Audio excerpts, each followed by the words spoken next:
یہی ماننا ہے یہ مان لے وہ ہیں عبدہ و رسولہ۔ محمد یوسف اتر پردیش سے سوال کرتے ہیں، کہاں سے؟ شہر کا نام تو لکھا نہیں۔ کیا نماز جنازہ بغیر فاتحہ کے ہو جائے گی؟ یہ بھی عجیب سوال کیا آپ نے۔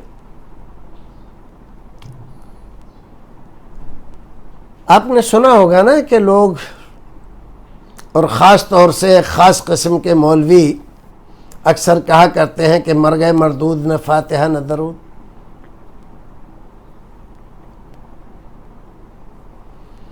اگر آپ نماز جنازہ میں فاتحہ نہیں پڑھیں گے، دونوں درود نہیں پڑھیں گے،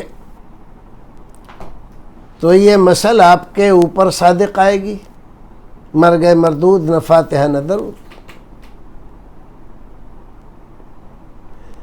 نماز جنازہ بھی بغیر فاتحہ کے نہیں ہوتی، کیونکہ وہ بھی نماز ہے۔ بعض لوگ اگرچہ اختلاف کرتے ہیں کہ نہیں یہ تو دعا ہے، تو یہ صرف لفظی اختلاف ہے، کیونکہ صلاۃ کے معنی ہی دعا کے ہوتے ہیں۔ یہ جو ہم 5 وقت کی نماز پڑھتے ہیں یہ بھی تو دعا ہے، تو اس سے کوئی فرق نہیں پڑتا۔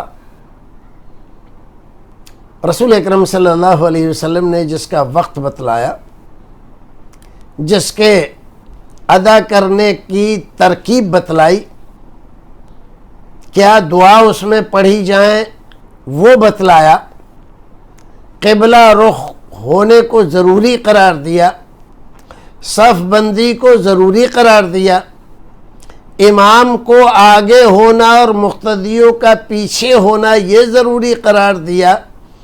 کیا دعا کے لیے، خالی دعا کے لیے یہ تمام شرائط ہوتی ہیں کیا؟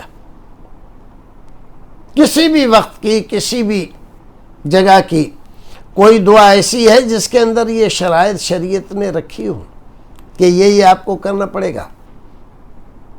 دعا کے لیے قبلہ رو ہونا ضروری ہے، نہیں رکھی، لیکن اس کے لیے تو رکھی ہے۔ نماز جنازہ اگر آپ قبلہ رخ کے بجائے اس کے مخالف سمت میں نماز جنازہ ادا کریں گے تو کیا آپ کی نماز جنازہ ہوگی؟ بغیر امام کے آپ ادا کریں گے تو کیا ہوگی؟ ظاہر ہے کہ یہ سارے مسئلے محض فرقہ بندی کی وجہ سے اس میں تشدد کیا جاتا ہے، ورنہ رسول اکرم نے جیسے بتلایا، جیسے نماز جنازہ پڑھی، ہمیں چاہیے کہ اسی کو فالو کریں، اسی کو اپنائیں۔ کس نے کیا کہا ہے، کس نے کیا نہیں کہا، کس امام نے کیا کہا، کس امام نے کیا نہیں کہا۔ جب اماموں کے امام کا طریقہ ہمیں صحیح حدیث سے مل گیا تو پھر ہمیں کیا ضرورت ہے کسی اور کی طرف دیکھنے کی؟ اتنا ہمارے لیے کافی ہے۔ اللہ رب العزت ہمیں نیک عمل کرنے کی توفیق عطا فرمائے۔